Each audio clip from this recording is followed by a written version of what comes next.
তৌফিক দান করেন। 4 নম্বর প্রশ্ন বলছেন, শেখ একটি মহল প্রচার করে আপনি রাষ্ট্রীয়ভাবে দিন কায়েমের বিরোধী বা অস্বীকার করেন। লানাতুল্লাহ আলাল কাযিবিন, যারা মিথ্যুক তাদের উপর আল্লাহর অভিসম্পাত হোক। রাষ্ট্রীয়ভাবে ইসলামের বিধিবিধান বাস্তবায়ন হোক তা চান না।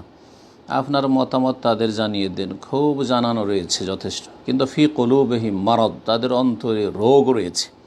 ফাজাদাহুমুল্লাহ মারাদা, তাদের রোগকে আল্লাহ বৃদ্ধি করে দেন। আল্লাহ রাব্বুল আলামিন বলছেন কোরআনে কারিমে, যাদের অন্তর কপট তাদের রোগকে আল্লাহ বৃদ্ধি করে তাদেরকে হেদায়েত আল্লাহ নসিব করেন না। তারপরেও দোয়া করি আল্লাহ সবাইকে যেন হেদায়েত দান করেন এবং এই গুমরাহির পথ থেকে আর খেয়াল খুশি দিন কায়েম করা থেকে ফিরে আসার তৌফিক দান করেন। জি, রাষ্ট্রীয়ভাবে দিন কায়েম করবে যে রাষ্ট্রীয় ক্ষমতায় রয়েছে। আচ্ছা বলুন তো, আপনি যে প্রশ্ন করেছেন, আপনার গ্রামে একটা চোর চুরি করলো, যদি আপনি হাত কেটে নেন তা আপনি অপরাধী না ভালো মানুষ? নাম্বার 1 অপরাধী আপনি। জি, কিন্তু সরকার যদি হাত কাটে, হ্যাঁ তারপর ফরজ, সরকারের উপর হাত কাটা ফরজ চোরের। জি, দণ্ডবিধান কায়েম করা ফরজ মুসলিম সরকারের উপর, কিন্তু আপনার উপর ফরজ নয়। আপনার উপর যেটা ফরজ সেটা তো করতে পারেন না। ফজরের সালাত আপনাকে জামাতে গিয়ে পড়তে হবে, তার তো তৌফিক হয় না। মুখে দাঁড়িয়ে রাখা ওয়াজিব, তার তো তৌফিক হয় না। মুখে দাঁড়িয়ে রেখে মুখের ওপর দিন কায়েম করতে পারছেন না, টাকনোর ওপর দিন কায়েম করতে পারছেন না, টাকনোর ওপরে কাপড় উঠিয়ে কাপুরুষ মহিলাদের কাজ করছেন আপনি, আর দিন কায়েম করবেন আপনি গোটা দেশে, কোত্থেকে হবে? জি, আল্লাহ যেন বোঝার তৌফিক দান করেন।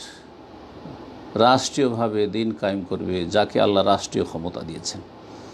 যদি আপনাকে আল্লাহ দেন, তখন আপনার উপর ফরজ হবে। বাকি কথা হলো আমাদের অন্তরে সততা থাকতে হবে, ইচ্ছা থাকতে হবে এবং দোয়া থাকতে হবে, এবং যারা রাষ্ট্রীয়ভাবে দিনের বিধিবিধান প্রতিষ্ঠা করবে তাদের সাথে আমাদেরকে থাকতে হবে, তাদের বিরোধী হইলে হবে না, এবং তাদের হাতকে মজবুত করতে হবে, তাদের আনুগত্য করতে হবে এবং তাদের সার্বিক সহযোগিতা করতে হবে এই মর্মে। আর আমার কাজ হচ্ছে উপকারী এলেম শেখা, উপকারী আমল করা আর দিনের দাওয়াত দেওয়া। আল্লাহ যেন বোঝার তৌফিক দান করেন।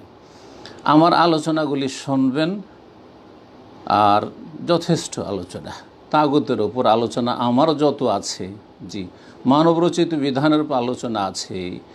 এই যারা কথিত দিন কায়েমকারী, যারা মওদুদিবাদীতে বিশ্বাসী, মওদুদিবাদে বিশ্বাসী, তাদের এই রকমের আলোচনা নেই যে আলোচনা আমার রয়েছে। আল্লাহ যেন বোঝার তৌফিক দান করেন। কিন্তু মানুষকে এরা চরমপন্থী বানিয়ে দিচ্ছে, এরা খারেজি বানিয়ে দিচ্ছে। আল্লাহ রাব্বুল আলামিন সব খাওয়াজের পথ থেকে মুসলিমদেরকে ফিরে আসার এবং নিরাপদ থাকার তৌফিক দান করেন।